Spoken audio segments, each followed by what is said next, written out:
Hey guys, I'm Greg. Welcome to Greg's Beer Reviews. Let's go take a look and see what's in the fridge today.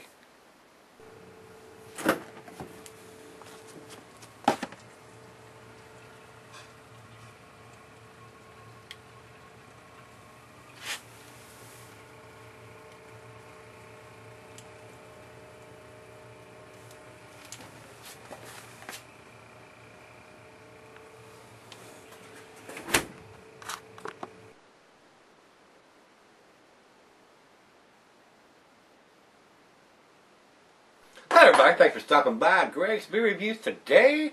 Today's beer comes from Rogue. This is their Northwestern Ale. Captain Sig's Northwestern Ale. And guys, what this beer is, they brewed this for the guys in the Bering Sea that do all that stuff up there. They had a show on the Discovery Channel, I think, basically. But that's what it is a style. It says an India Rail Ale dedicated to the Hanson brothers, Sig, Edgar, and Norman, the rogues of the Bering Sea. Portions of the proceeds for the deadliest ale will support the Fisherman's Fund. This is deep in red in color. This ale starts off with floral, slightly citrus hop flavor. Soon fades into the malty backbone of this red ale. 9 ingredients: malts, 2-row, pale Munich, Kazakhstan, and chocolate. Hops are Amarillo and Cascade. Yeast and water, Rogue, Pac-Man yeast, and free-range coastal water. So 75 IBUs on this one, guys. And the ABV on it is 6.2 is what it has here. And that's what I have there. I don't know if it's on here or not. Don't think it is. Got the 80 IBUs on the bottle here, but it doesn't have the alcohol listed here. Plato 75 AA. So, anyways, guys, they're out of Oregon, Newport, Oregon. The glassware for this is the pint glass. You could use the becker, the stein, the tumbler, the mug, about anything you want to pour it into, guys. Food pairing for this is cheeses, a sharp blue, cheddar. The meat is beef, poultry, and fish. The beer is only 6.2%, so it's going to keep a little while, but I wouldn't try to do an extended cellaring on this one, guys. So, with that being said, let's get the cap off of this one and see what the Northwestern Ale is about.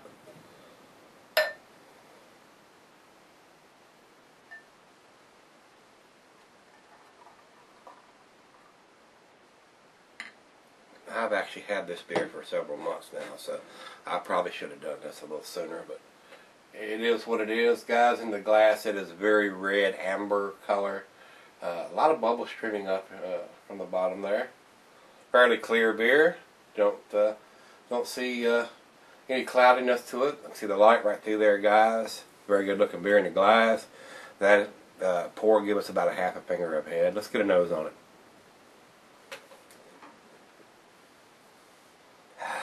Not a super hops presence. I'm getting a floral hop smell.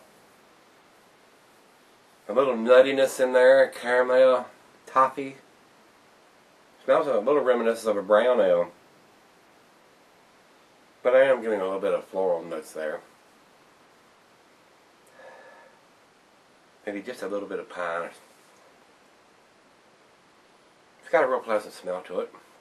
Smells rather inviting, so without further ado, cheers everybody.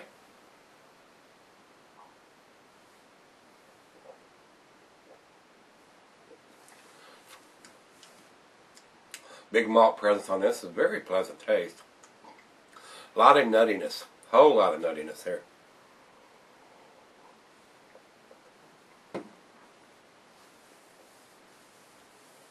Super floral. Wow.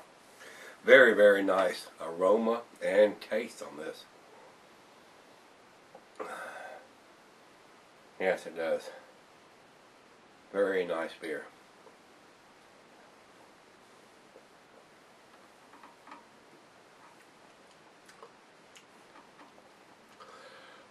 I keep on to say it's on the sweeter side, but it's got just enough bitterness on the back end to balance it out. Very nice. Guys, spread out of the fridge, 40 degrees, and you know what we're going to do. I'll be right back. We'll do the final chug. Alright guys, I'm back after off camera poured the other half some and got some more in here. It's turned very cloudy. It does have a lot of stuff in there, so it's not as clear as it was when we poured the first half of this big bottle. And like I said, it's really hard to get the bottom of the contents into your glass the first time. You don't see that till you get to the end of the pour. It usually goes into her glass. So that's the bad thing about the bomber. It's a big bottle of beer, but if it's something in the bottom, like a Belgian or something that you're wanting to get in your glass, you don't get that in the first pour. I mean, unless you're going to shake it up, and you don't want to do that. So that being said, guys, unless you're pouring two glasses and you're going to mix them like cocktails, it's hard to get what's in the bottom there or get it mixed up enough without overcarbonating the bottle and blowing the cap off and it foaming everywhere. So, final chug, guys.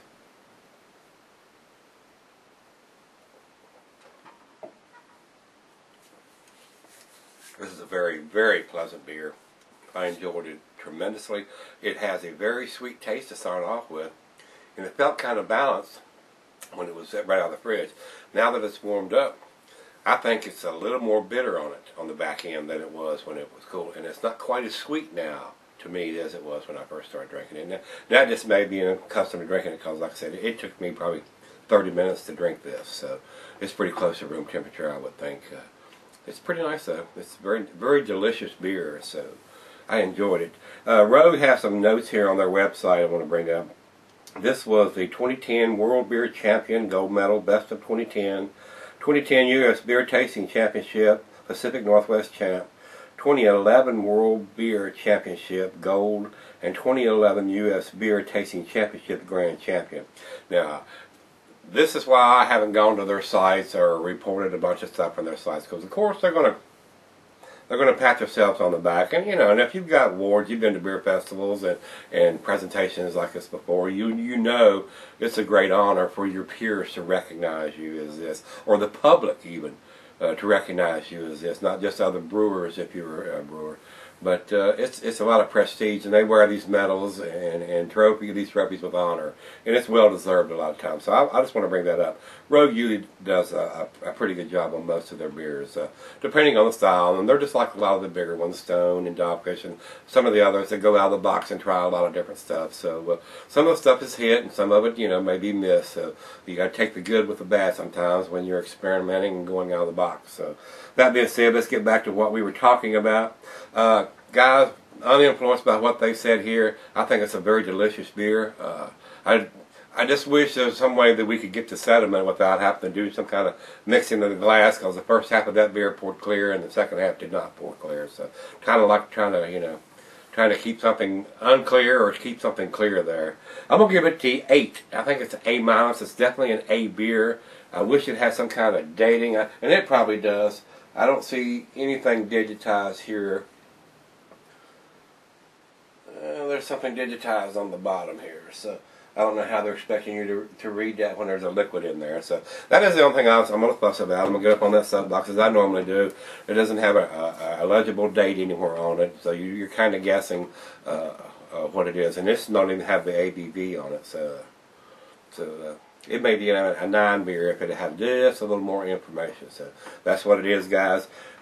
Rate Beer has 95 overall and 92 in the style. And Beer Advocate comes up with 86 in their good range, and I think it's just a little bit better than 86 and in the good. I think it's a little bit better than good beer. I think it's an A beer. So with a little more information, it'd be close to a 10. So guys, if you've had this beer, give me some comments back on this one. Some of the funds they do on this is going into the fisherman's fund there, where there's guys that they get killed or things happen to them out there when they're doing the big catches for all the food for us to eat. I guess that's how that works. So. With a little bit of support there, maybe that'll help them guys out. So if you've had this beer, give me some comments on this one, and hit the like button if you like it, and come on back to the bar. Let's see what's in the fridge then.